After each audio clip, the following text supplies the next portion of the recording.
Evangelho de Jesus, segundo escreveu João, capítulo de número 19, foi a palavra que o Senhor trouxe ao meu coração como palavra de Deus para essa noite. Evangelho de Jesus, segundo escreveu João, capítulo de número 19. Glória a Deus. Glória, glória, glória, glória, glória. Aleluia. Poderoso é o nome de Jesus. Eu creio que esse culto vai acabar 8h30. Você crê? Você não ri de mim não, eu estou crendo. Tá? Eu estou crendo. João capítulo 19, versos 23 em diante. Evangelho de Jesus, segundo escreveu João, capítulo 19, dos versos 23 em diante. Por favor, os que acharam, digam amém. Maravilha, diz assim o texto sagrado. Tendo os soldados crucificado a Jesus, tomaram as suas vestes e dividiram-na em 4 partes, uma para cada soldado. Tomaram também a túnica, que era sem costura, toda tecida numa peça só, de alto a baixo. E disseram uns aos outros: não a rasguemos, mas lancemos sorte sobre ela, para ver de quem será. E isto aconteceu para que se cumprisse a escritura. Completa para mim, por favor. Isto aconteceu para que se cumprisse a escritura, que dizia: dividiram entre si as minhas vestes e sobre a minha túnica lançaram sortes. E foi isto que fizeram os soldados. Junto à cruz de Jesus estava sua mãe, a irmã dela, Maria, mulher de Clopas, e Maria Madalena. Vendo Jesus ali sua mãe e o discípulo a quem ele amava, que estava presente, disse à sua mãe: mulher, eis aí o teu filho. E disse ao discípulo: eis aí a tua mãe. E desde aquela hora em diante, o discípulo a recebeu em sua casa. Mais tarde, sabendo Jesus que tudo estava consumado, e para que a escritura se cumprisse, para que quem se cumprisse, gente? Ele disse: tenho sede. E estava ali um vaso cheio de vinagre, e o embeberam de vinagre uma esponja, e colocaram-na numa vara de ísopo, e chegaram-na à sua boca. Quando Jesus recebeu o vinagre, disse: está consumado. E inclinando a cabeça, entregou o Espírito. Como era o dia da preparação, os judeus, para que os corpos não ficassem expostos na cruz durante o sábado, porque esse sábado era um grande dia, rogaram-lhe a Pilatos que lhe fossem quebradas as pernas dos crucificados e que fossem tirados. Foram os soldados e quebraram as pernas do primeiro e do outro que com ele fora crucificado. Mas chegando-se a Jesus e vendo-o já morto, não lhe quebraram as pernas. Contudo, um dos soldados lhe transpassou o lado com uma lança, e imediatamente saiu sangue e água. Aquele que viu isto testificou que o seu testemunho é verdadeiro, e ele sabe que é verdade o que diz, para que vocês também creiam. Estas coisas aconteceram para que se cumprisse o que a igreja? Que dizia: nenhum dos seus ossos poderá ser quebrado. Diga amém por essa palavra. Glória a Deus. Glória a Deus. Glória a Deus. O autor da carta aos Hebreus, ele afirma que tudo que existe, tudo que há, não foi feito por prova aparente do que se vê, mas céus e terra, tudo que existe e tudo que há, foi criado pelo poder da sua palavra. E a palavra que ele está se referindo aqui, obviamente, é a palavra de Deus. Então, isso já nos faz entender o quão poderosa é a palavra de Deus. É absolutamente o maior poder da terra. O maior poder da terra. Não, Camila, Paulo disse que o maior poder da terra é a fé. E de onde é a fé? Qual é a matéria-prima da fé? A Bíblia diz que a fé só pode vir de onde? Pelo ouvir, e o ouvir da palavra de Deus. Por isso a fé é a vitória que vence o mundo, porque a base da fé precisa ser a palavra. Logo, a palavra de Deus e aquele que a possui torna-se tão poderoso quanto aquilo que ela pode oferecer. Então, a vitória que vence o mundo ao ser a fé e por estar baseada na palavra, torna todo aquele que crê poderoso para viver coisas extraordinárias. Jesus, ele deixou isso muito claro antes mesmo de ser assunto aos céus.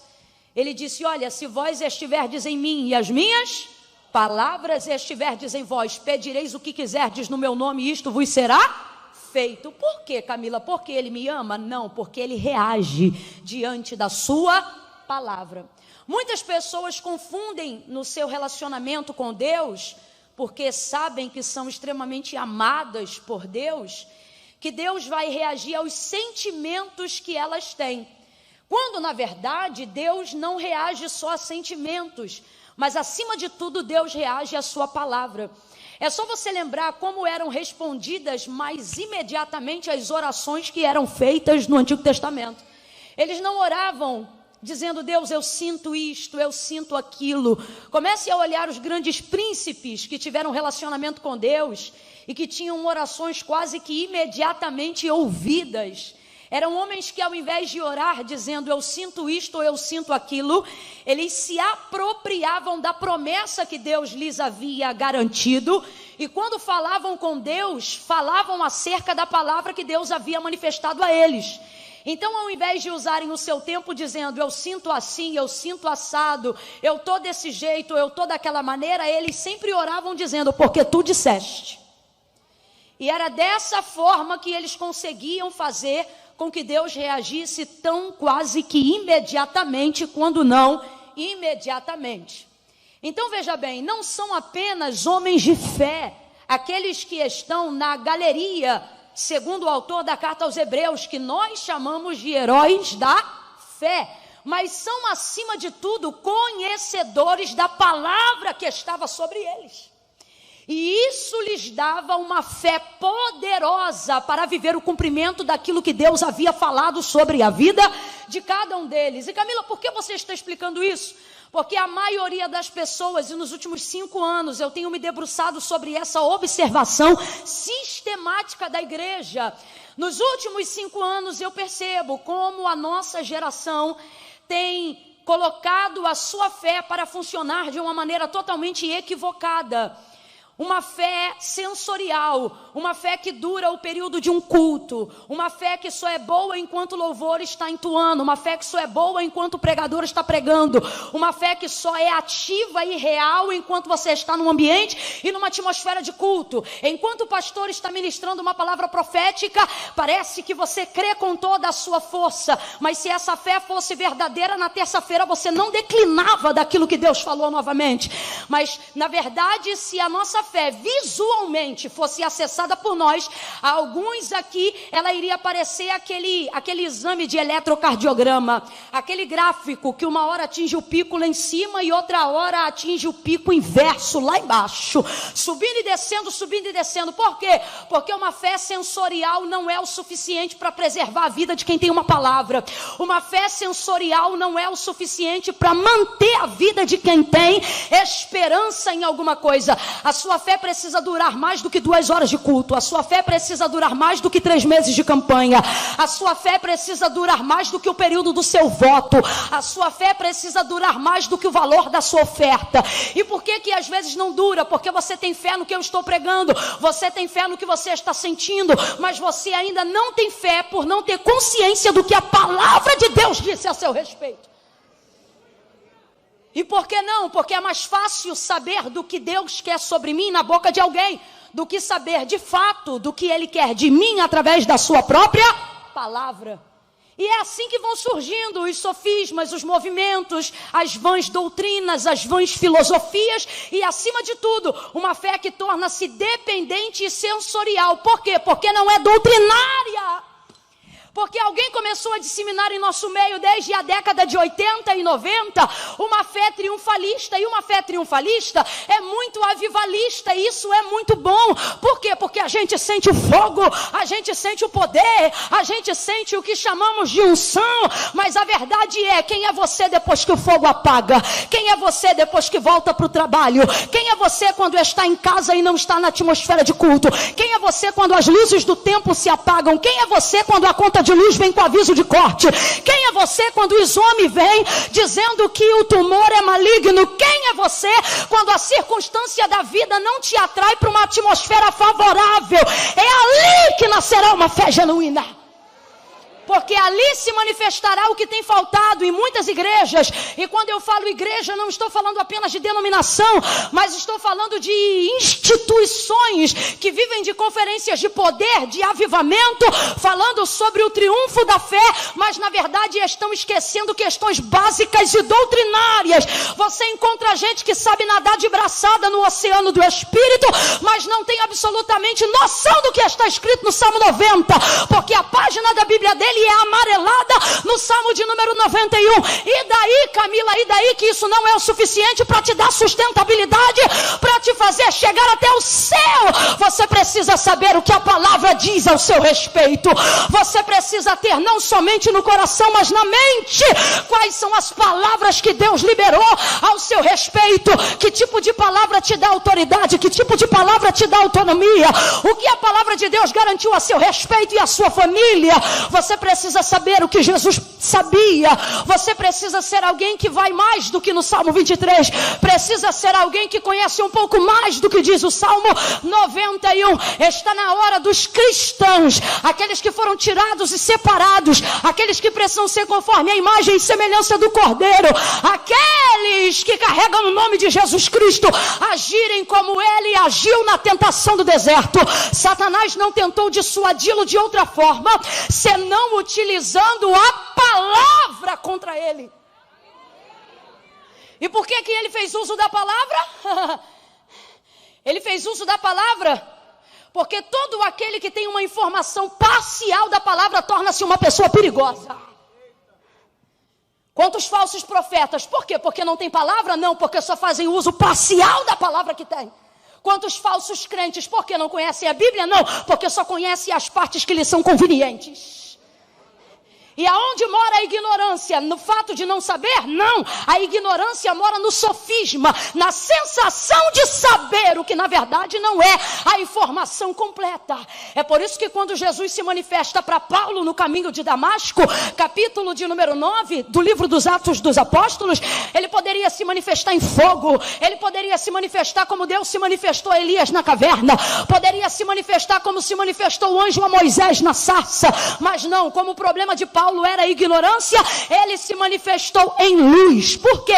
Porque luz manifesta a palavra, e a palavra desperta a verdade, e a verdade liberta de todo o mal e de toda a ignorância. Por isso, quando Jesus aparece para Paulo, cumpre-se ali o que João disse no capítulo 1 do seu livro. Diferente dos outros evangelistas, João não vai dizer o nome do pai de Jesus, ele não vai se ater ao nome da mãe de Jesus, ele já começa dizendo: no princípio era o verbo. Verbo é o que, gente? Grita para mim: palavra.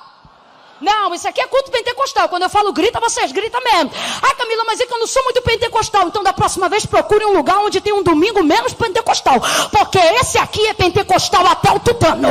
Quando eu falar grita, você grita, tá bom? O texto diz: no princípio era o verbo. E verbo é o que, gente? Palavra. No princípio era o verbo estava com Deus e o verbo era Deus. Aí olha o que ele diz: nele estava a vida. Então a vida mora onde? Na palavra. Nele estava a vida, e a vida era a luz dos homens. E a luz resplandeceu nas trevas, e as trevas não prevaleceram contra ela.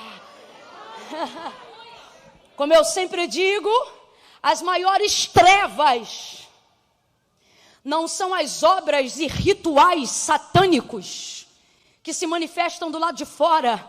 As maiores trevas são aquelas que habitam na mente do ser humano, tornando ele vulnerável a qualquer tipo de informação, visto que não sabe nada. Tornando ele uma esponja que absorve qualquer conceito, visto que sua mente mora no limbo do desconhecido. Trevas. Mas olha o que o texto diz. No princípio era o verbo estava com Deus, o verbo era Deus. Camila, como é que eu conheço Deus? Eu conheço Deus assim que eu passo a conhecer a sua palavra. Agora, humanamente falando, como é que esse mecanismo, a despeito do nosso conhecimento teológico, funciona na prática, no dia a dia?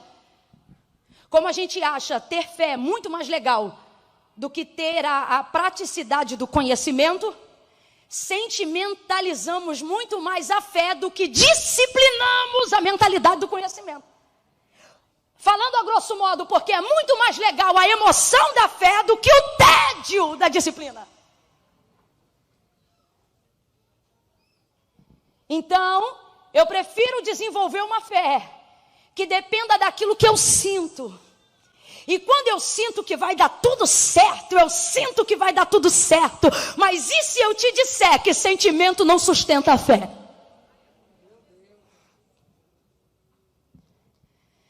E com isso eu tenho procurado, com a ajuda de Deus, esclarecer a mentalidade de algumas pessoas que estão prontas, ou que desejam viver milagres, mas ainda não estão prontas. E por que não estão prontas? Porque elas utilizaram o raciocínio de pensamento da seguinte forma: tal coisa que eu gostaria que acontecesse não aconteceu porque eu não tenho fé o suficiente. Quando na verdade vontade de crer não te falta. O problema é que você não sabe necessariamente no que crer. Por quê? Porque não conhece a palavra que está sobre a sua vida. Então na verdade, a não realização de tantos milagres e de tantas coisas das quais eu sei que Deus pode e quer fazer por mim, não está acontecendo porque eu não tenho fé. Não está acontecendo porque eu não tenho consciência da palavra que Deus liberou a meu respeito. Porque a fé é verdadeira, só pode ser uma fé se estiver baseada na palavra. A fé não sente, a fé sabe. E isso não é legal de dizer. Por quê? Porque estamos sendo diariamente quase que estimulados a viver uma fé que sente. Mas sabe qual é o problema da fé que sente? É que quando você está aqui, você sente. Mas quando o dia mal bate na tua porta, o único sentimento que te toma é medo. E se não houver algo ali que preserve o que você sabe, a sua fé vai fugir tão rápido. A fé que você diz ter vai vazar tão rápido quanto água que se escoa pelo ralo. E no final, sabe a quem você vai atribuir culpa? A falta do poder de Deus e não a falta do seu conhecimento da palavra. Por quê? Porque sem perceber, você não se deu conta como é muito mais fácil ser guiado por aquilo que eu sinto do que ao invés de ser guiado por aquilo que eu sei. Aquilo que eu sei fala do que Deus disse, e o que Deus disse não tem variação. Aquilo que eu sei é guiado pelo que Deus afirma, e o que Deus afirma não muda. Aquilo que eu sei é guiado pelo que Deus decreta, e os decretos de Deus são imutáveis. Aquilo que eu sei é guiado pela palavra, e Ele garante acerca dela: céus e terra passarão. Sabe o que é isso? Circunstâncias e circunstâncias serão variáveis, mas a minha palavra nunca há de passar. Olhe para alguém aí agora e diga: você não precisa de mais fé. Está fraco? Diga: você não precisa de mais fé. Diga: você precisa. Diga: você precisa de mais palavra, mais Bíblia. E aí a fé vai produzir naturalmente a convicção que você precisa para acreditar na palavra. A coisa é muito séria, gente. Vamos receber essa palavra despertadora nessa noite. É uma noite de instrução. Bata a mão no seu peito e diga: a fé é verdadeira. Não sente? Bata a mão na cabeça e diga: a fé é verdadeira. Sabe. Na ordem aí do seu corpo, quem vem primeiro de cima para baixo? A cabeça ou o coração? A cabeça ou o coração? Quando Paulo vai utilizar a tipologia do corpo de Cristo para falar sobre a membresia da igreja, ele vai dizer: olha, vocês são membros, mas Cristo é o cabeça. Olha o que ele está dizendo: todo o comando do corpo virá por intermédio daquilo que o cabeça orientar. Vamos lá, levanta a tua mão direita, rapidão. Abaixa ela, levanta a esquerda. Agora consegue levantar as duas? Consegue levantar as mãos e bater os pés no chão? Maravilha, pode parar. Você só conseguiu fazer isso não porque tem mão. Você só conseguiu fazer isso não porque não tem, porque tem pé. Você só conseguiu fazer isso porque tem? Bora, meu povo, porque tem? Você conhece gente que a cabeça não está boa e o coração está sendo bombeado no hospital agora. Significa o quê? Que está vivo, mas sem cabeça. Consegue fazer algum movimento? Não, assim é a vossa fé. O Senhor está dizendo, se for guiado pelo que você sente, movimentos que você sabe não vão acontecer. Coisas que você deve fazer, você não vai fazer. Lugares que você deve entrar, não vai entrar. Quando você tiver que orar, não vai orar. Por quê? Porque você foi habituado a orar quando sente, a perdoar quando sente, a liberar amor quando sente. Agora, se tu fores guiado pelo que sabe, vai disciplinar todo o corpo a obedecer aquilo que a palavra de Deus manda. E aí eu repito, se vós estiverdes em mim e as minhas palavras estiverdes em vós, pedireis o que quiserdes. Ele não diz eu vou pensar, ele não diz eu vou estudar, ele diz eu vou reagir imediatamente diante da minha palavra.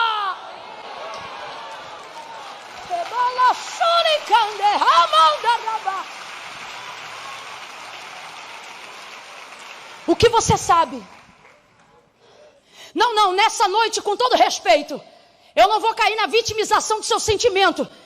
Você sente uma coisa, eu também sinto outra. Mas se nos reuníssemos hoje aqui, sem termos os psicólogos exatos para cuidarem da mente de cada um, coisa que não demanda só ciência, mas demanda tempo, esta reunião não se tornaria aquilo que de fato é. Porque não estamos aqui reunidos apenas para falar do que sentimos, mas estamos aqui pela fé que nós temos naquilo que sabemos. Enquanto Jó falava do que sentia, pior ele ficava. Até porque não está falando nem com psicanalista, nem com psicoterapeuta, nem com psicólogo. Ele está tão somente colocando para fora os sentimentos que colocam sua alma em estado de putrefação do lado de dentro. Afinal, quem passou o que esse homem passou? Só que enquanto ele fala do que sente, ele continua sentindo. Ele continua ficando mal. Ele não tem poder de organizar aquilo que ele sente. E ele só fala do que sente. E enquanto ele fala do que sente, você vai percebendo ele murmurar. E alguém diz, Camila, Jó nunca murmurou contra Deus. Contra Deus não, mas a quantidade de besteira que falou de si mesmo. Ele chegou a dizer, quisera que minha mãe tivesse me abortado antes do meu nascimento. Quisera que eu não tivesse nome, quisera que eu tivesse sido um aborto. Quisera que meus olhos nunca tivessem visto a luz do dia. Indignado, sentindo-se mal, procurando justificar a razão de sua dor. É complicado quando Deus gracioso se mostra como soberano e não te diz por que te prova. E nesse vendaval de informações, enquanto ele fala do que sente, vai indo de mal a pior. Mas então aparece a composição de uma das narrativas de Jó, no auge da sua dor. Eu disse no auge da sua... Vamos embora, igreja, no auge da sua... Ele para por um instante de falar o que sente. E então pronuncia a única coisa que se lembra do que sabe. E aí ao invés de dizer eu sinto deprimido, ao invés de dizer eu sinto que eu deveria ter morrido, ao invés de dizer eu sinto que não poderia estar passando por isso, ele abre a boca, para de falar do que sente. E então ele diz, agora eu sei. Eu sei. O fato de saber não muda o fato de sentir, mas o fato de saber me dá um norte a despeito de estar perdido na minha dor. Ele diz, eu sei que o meu Redentor vive e que por certo, por fim, ele se levantará sobre a terra. Dali para frente o diálogo de Deus e Jó começa a mudar. Por quê? Porque Deus não é cativo dos meus sentimentos, mas é fiel à palavra dele em mim. Aí Deus começa a se relacionar com Jó e permite ele fazer aproximadamente 70 perguntas. Coisas que antes ele sentia, mas Deus não se pronunciava. Coisas que antes já existiam, mas Deus não aparecia. Mas quando ao invés de usar todo o tempo que tem, dizendo o que sente, passou a pronunciar o que sabe, a despeito do que sente, Deus vem.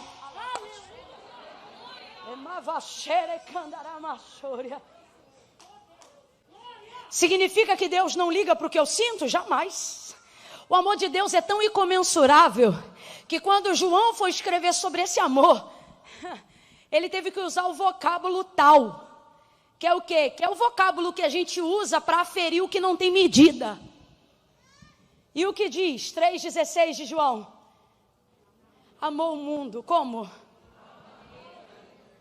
que deu seu Filho, para que todo aquele que nele não pereça, mas tenha vida. Quem crê não perece. Camila, então se eu tenho fé, por que eu estou perecendo? Porque é fé sensorial. Se fosse genuína, não perecia. Durava mais que um culto, durava mais do que uma noite. Durava mais que um louvor, durava mais do que uma hora de ministração. Mas por que não está durando? Porque é mais fácil ser sensorial do que ser disciplinatória. Só que hoje a rosa que já sentimos o perfume nessa noite vai terminar catucando com espinho.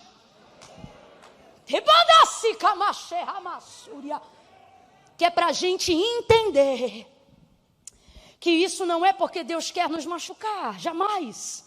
Mas é para que nós entendamos que aquilo que nós sabemos é sempre maior do que aquilo que sentimos.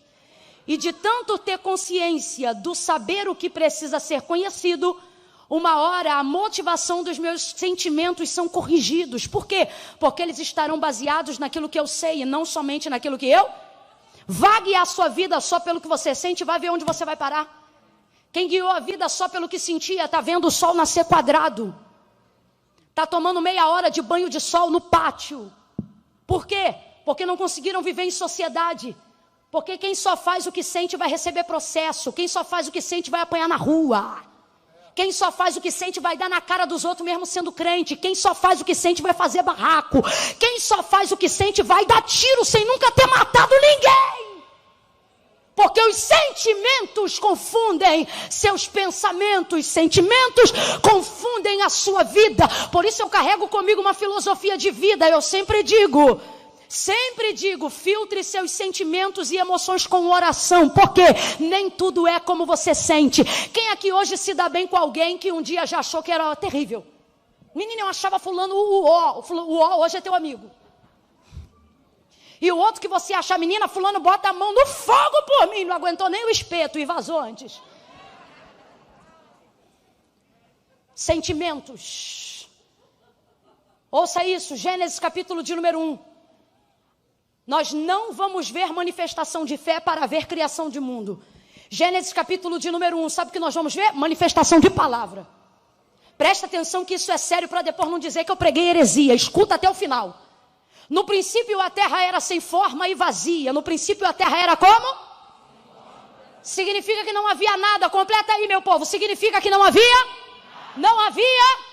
Olha o que o texto diz. Mas o Espírito de Deus se movia sobre a face das águas ou sobre a face do abismo que estava em trevas. Não é o Espírito de Satanás. O texto é claro. O Espírito que se move é o Espírito de... Ele está se movendo, mas não está fazendo... Está indo de um lado para o outro, mas não está fazendo? Está passeando o que futuramente chamaremos de terra, mas não está produzindo? O Espírito é de Deus, mas não gera semente. O Espírito é de Deus, mas não cria luz. O Espírito é de Deus, mas não planta uma árvore. O Espírito é de Deus, mas não cria o homem. O Espírito é de Deus, mas não faz sol, não faz lua, não reparte estrelas, não cria firmamento. Mas o Espírito que se move é o de quem? Mas não faz? Porque Deus só reage diante de uma coisa. O que, Camila? Agora olha como é que tudo muda. E disse Deus. E disse Deus. Haja luz. E o que aconteceu? Agora vamos aqui, ó. Vamos ser bem realistas, tá? Não vamos ter fé sensorial, não. Sensorial não. Vamos ter fé no que a palavra diz. E disse Deus, haja luz e houve luz. Quando a luz veio, quem disse amém? Quando a luz veio, quem disse eu creio? Qual foi o anjo que desceu e disse, tá ligado, Jeová? Então responda com inteligência. Há manifestação de fé para que haja criação de mundo? É tanto medo, sabe o que é isso? É o raio do sentimento. Eu vou falar um negócio desse? Estou falando o que está escrito. Então bota a cabeça para funcionar. A manifestação de fé. Deus usou fé para fazer o mundo. Ele usou o quê? Camila, você está me desmotivando a ter fé? Não, só estou corrigindo a expectativa da sua fé. Porque essa sensorial só vai durar esse culto, mas se você levar a que está sendo pregada, não há manifestação de fé para que haja manifestação de mundo. Por quê? Porque Deus não depende da minha fé para fazer absolutamente. Mas como é que funciona nosso raciocínio cristão diário? Deus depende da minha fé para ter poder de fazer. Só que Deus não depende da minha fé para ter poder de fazer nada. Se eu creio, Deus pode. Quando eu não creio, Ele continua. Só que Ele faz só na vida de quem? Então presta atenção, eu não tenho fé para dar para Deus poder de fazer. Eu tenho fé para receber poder. De receber aquilo que Deus já fez. Então presta atenção, o verso 31 do capítulo 1, gente, diz assim: quando Deus para tudo e descansa uma vez que fez tudo, o texto é claro, Deus termina dizendo assim: olha, tenho-vos dado tudo. Está escrito. Não estou pregando o que eu estou sentindo, não. Estou pregando o que está escrito. O que está escrito é: tenho-vos dado tudo. Significa que Deus já deu? Camila, prova isso. Não sou eu que provo, é a Bíblia que diz. Depois de Gênesis capítulo de número 1, Deus nunca mais manifestou a criação do nada, mas manifestou milagres, prodígios, sinais, maravilhas, coisas extraordinárias a partir de matéria-prima já existente, ou seja, a partir de coisas que já haviam sido criadas, a partir de coisas que já existiam. Todos os milagres que você vê depois de Gênesis 1, você vai ver Deus fazendo em cima de coisa que já existe. Por exemplo, a própria criação do homem. Depois que Deus termina a parte da criação do mundo e da terra, Ele vai criar o homem. Quando Deus cria o homem, criou ele da onde? Do pó da? E essa terra havia? Não, não havia. Foi Deus que criou a? E aí depois Ele usa a terra que já havia sido criada para manifestar a criação do homem. Então presta atenção. Por isso Ele chega no verso 30 e 31 e termina a narrativa da criação dizendo: tenho-vos dado tudo. O que é que isso significa? Significa que existem coisas que obviamente é redundante, mas é para você entender. Elas já existem. E você não pode achar que elas não existem só porque elas ainda não estão diante dos seus. O Japão está na sua vista agora, mas ele existe sim ou não? Sim ou não? A casa que você mora, a cama ou o chão, não sei aonde você dorme.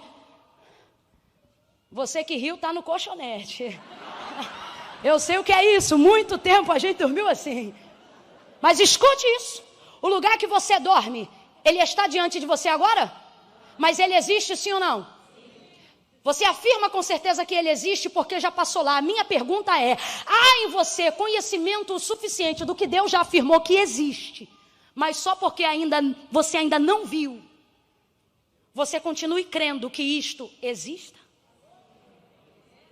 Porque e se eu te disser que o fato de você ainda não ter conhecido não significa que isso não exista? E se eu te disser que o fato de ainda não ter chegado na tua mão não significa que isso já não tenha sido criado? Eu vou falar bem rasgado e alguém vai entender. Se eu te disser que o marido que você acha que não existe, pelo qual você ora, ele já existe, tem nome, endereço, trabalho. Ele só ainda não foi manifestado, mas Deus me trouxe hoje aqui para dizer: se você conhecer a palavra que está sobre você, vai saber que o marido existe, o filho existe, a casa existe, a realização do sonho existe, o carro que você deseja dirigir existe, a igreja que você quer construir existe, a pessoa que você quer conquistar existe, a cura que você almeja existe, o ministério que você deseja já existe. As pessoas que você vai curar já existe. Qual é o problema? E por que então eu não estou vendo? Porque você quer utilizar fé no cumprimento e não na espera. E fé no cumprimento não é fé, é constatação. Então preste atenção. Deus então não depende da minha fé para ter poder de ser Deus, para ter poder de fazer. Mas por que ainda assim eu creio? Porque Ele só manifesta esse poder na vida de quem? Crê. Mas não é a minha fé que dá para Deus o poder de fazer nada. Todavia eu sigo crendo, porque a minha fé é a única coisa capaz de me dar poder para receber aquilo que Deus já fez. Por isso creio. Por isso não desisto. Por isso profetizo a palavra no meio do vale de ossos secos. Ele diz para Ezequiel: filho do homem, poderão viver esses ossos? Sobre isso eu não sei. Porém tu, Senhor Deus Jeová, sabe. Sabe o que ele está dizendo? Sobre isso eu não sei, mas o Senhor conheço. O que ele está dizendo? Se o Senhor mandar esse cemitério virar exército,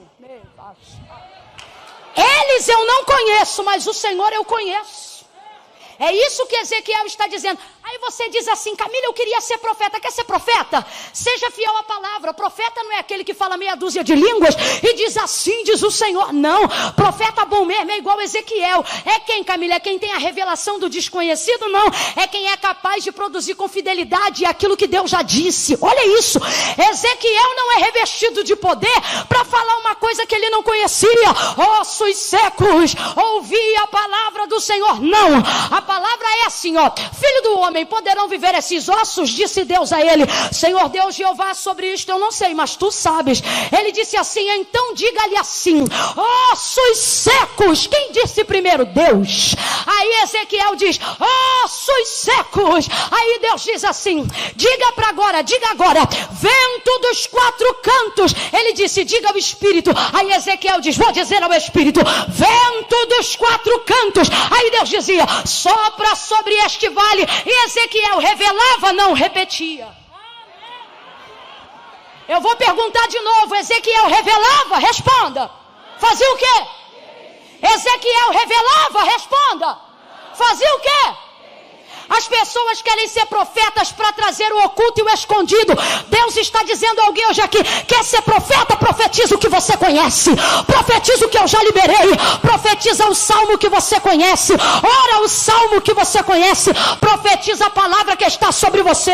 Pode chegar alguém e dizer: ó, te prepara, já botei teu nome na boca dos tapos, 7 palmos abaixo na terra. Devolva a resposta e diga: te prepara, 1000 cairão ao meu lado, 10.000 à minha direita, mas eu não serei atingido. Profetiza o que você sabe. Alguém vai olhar para você e vai dizer: perdeu marido, perdeu família, tu é homem. Ninguém tenha dito para você a não ser Deus. E eu não sei se isso fará de você um showman, mas certamente fará de você um homem e uma mulher de fé. Bota a mão no coração de novo e diga: a fé verdadeira. Abra com força o pulmão e diga: a verdadeira não sente. Bota a mão na cabeça e diga: ela sabe. Como é que Jesus venceu a tentação que passou no deserto? Satanás também sabia da Bíblia, só que aí é que está. O que ele sabia da palavra manifestava-se de modo parcial na tentação do deserto. Agora, olha que legal, medita no texto, se não me engano, Lucas 4, né? É onde está a tentação de Jesus. Veja isso. Ele diz assim: porque está escrito. Satanás falava assim com ele. Aí olha como ele respondia: mas também está escrito. Eu amo isso. Crente que só sabe está escrito, sabe, mas crente que ao ouvir o que o outro sabe, também sabe alguma coisa, é diferente. É diferente. Então veja, não era ali sobre o que ele sentia. O que ele sentia? Fome. O que ele sentia? Peso. O que ele sentia? Cansaço. Mas o que fez ele fazer a jornada não era o que ele sentia, era o que ele...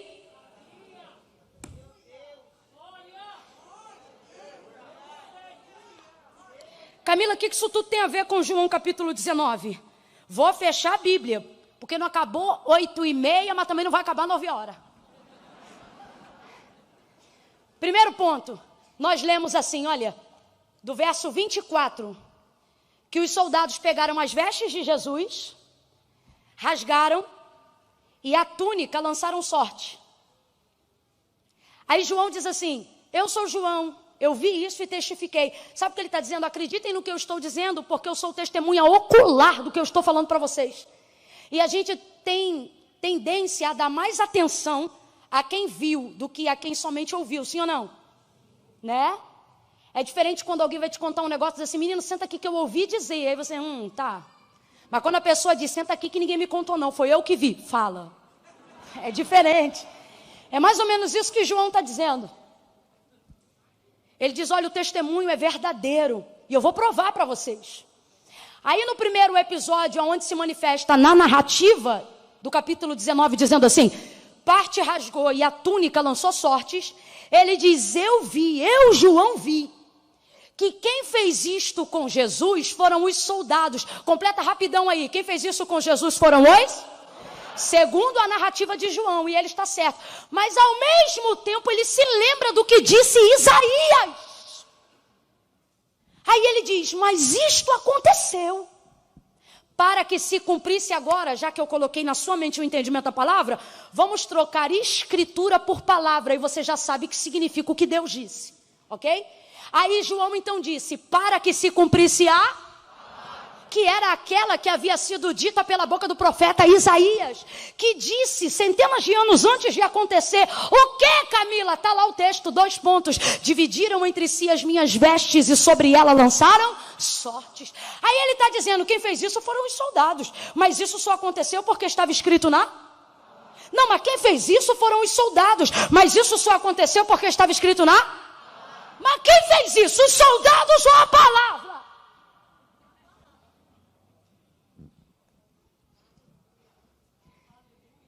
João só consegue identificar e atribuir o que está acontecendo à manifestação de Isaías, porque ele sabia qual era a palavra que Isaías havia liberado acerca do Cristo. Camila, eu não entendi, vai entender agora. Quando você sabe o que tem sobre você, você desvincula a relação pessoal. E começa a entender que as coisas não estão acontecendo porque alguém te odeia. E começa a entender que algumas coisas não estão acontecendo porque alguém simplesmente te persegue, mas porque sobre a sua vida há uma... Então preste atenção nisso aqui. Se João não tem conhecimento da palavra de Isaías, ele agora não atribuiria glória a Deus, mas ódio aos soldados. Tem gente que está atribuindo ódio a gente que na verdade é funcionário. Quem conseguiu entender? Deus está dizendo, ei, se você souber o que eu tenho na sua vida, você vai ver que não é o vizinho, é a palavra. Se você entender o que eu tenho na sua vida, você vai entender que não é perseguição, é a palavra. Se você entender o que eu tenho na tua vida, você vai ver que não é inveja, é a palavra.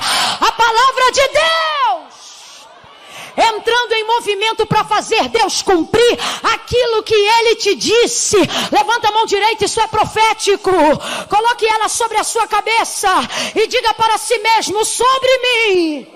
Diga, sobre mim há uma palavra. A partir de hoje, filtre tudo na palavra. Tudo que Deus disse a seu respeito, filtre na palavra. E comece a entender que algumas pessoas, na verdade, não são inimigos. São pessoas que estão disponíveis para Deus fazer cumprir aquilo que Ele disse. Por pior que isso pareça agora.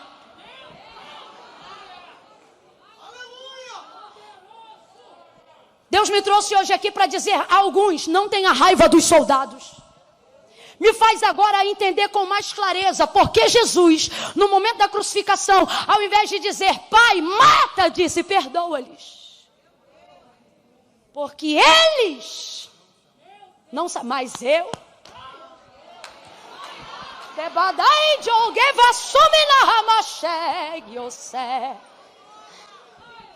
Sabe por que está tendo confusão? Porque as pessoas não sabem. Mas é porque elas não sabem? Não, é porque você deveria saber. Por isso que está tendo bate-boca. Por isso que você está com o dedinho nervoso no WhatsApp. Por isso que você está printando tela. Aí você diz, é porque eles não sabem. Só que não é problema eles não saberem. O problema é você não saber. Porque a palavra sobre eles eu não sei. A pergunta é, e sobre ti, você sabe? Então a primeira coisa é entender que nem tudo que está contra mim é porque é perseguição, mas é porque tem coisas que precisa cumprir. Então se Deus falou que vai me exaltar, haverá humilhação, porque não existe exaltação sem haver. Quem conhece a palavra sabe disso.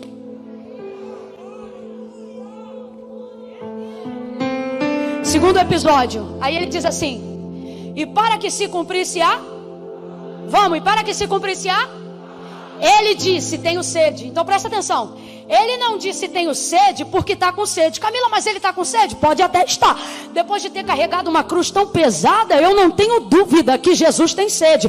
Mas o texto não diz que a motivação de pedir água era a sede. O que o texto diz era que por motivação da palavra ele ia dizer que tinha sede.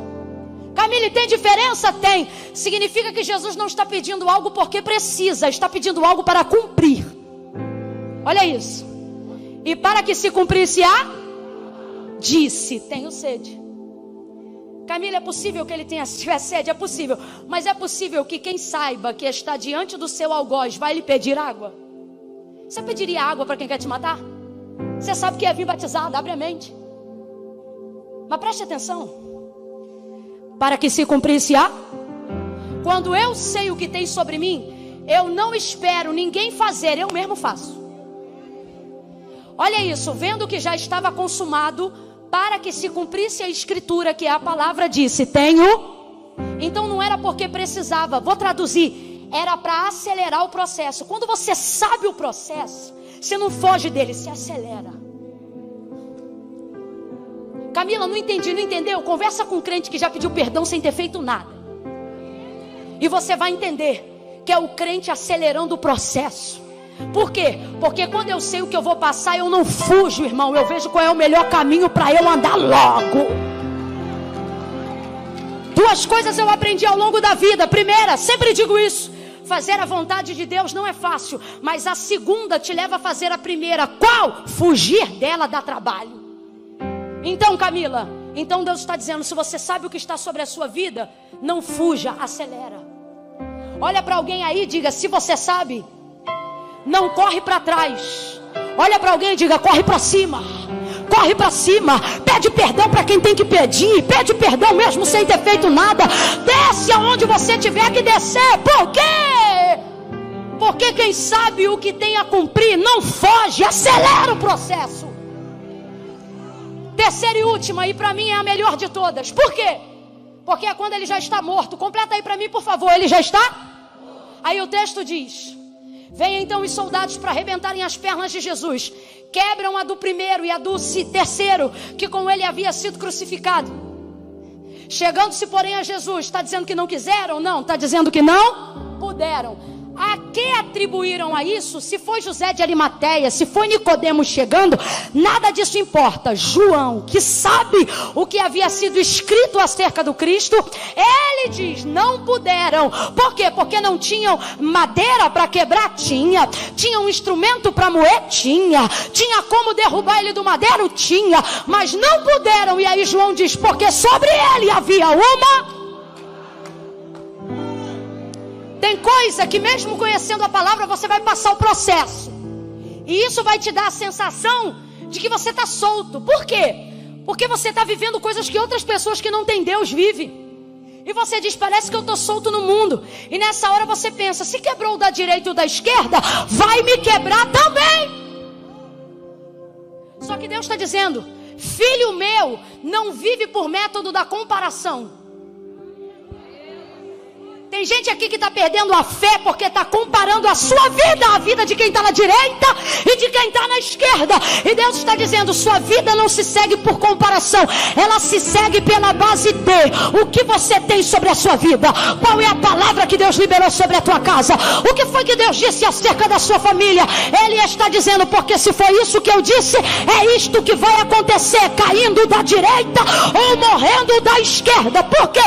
Porque eu não sou guiada por comparação, eu sou guiada pela palavra da verdade. Há uma palavra. Aí João disse assim: vindo sobre ele não puderam lhe quebrar as pernas. Por quê? Porque sobre ele havia uma... Mas o texto diz que Jesus já estava morto. Morto se defende? Morto reage? Morto se protege? Morto fala? Isso é o que eu acho mais lindo. Quando você em vida faz tudo o que precisa ser feito para cumprir a palavra, quando você não pode mais reagir, quem reage? Deus trouxe gente hoje aqui para dizer: a minha palavra vai reagir. A minha palavra vai entrar em salas aonde você não entra. A minha palavra vai defender teu nome quando você não estiver presente. A minha palavra vai trazer livramento às emboscadas que você não vê. A minha palavra vai se fazer tua amiga no terreno do teu inimigo. A minha palavra vai te cobrir por cima, por debaixo, por detrás, ao lado e por diante. A minha palavra não te deixará perecer. Levanta a tua mão, eu vou profetizar: nenhuma ferramenta preparada contra ti prosperará, e toda língua que se levantar contra ti em juízo, tu a condenará. Lâmpada para os meus pés e luz para o meu caminho é a tua palavra. Vem, baterista. Como purificará o jovem o seu caminho?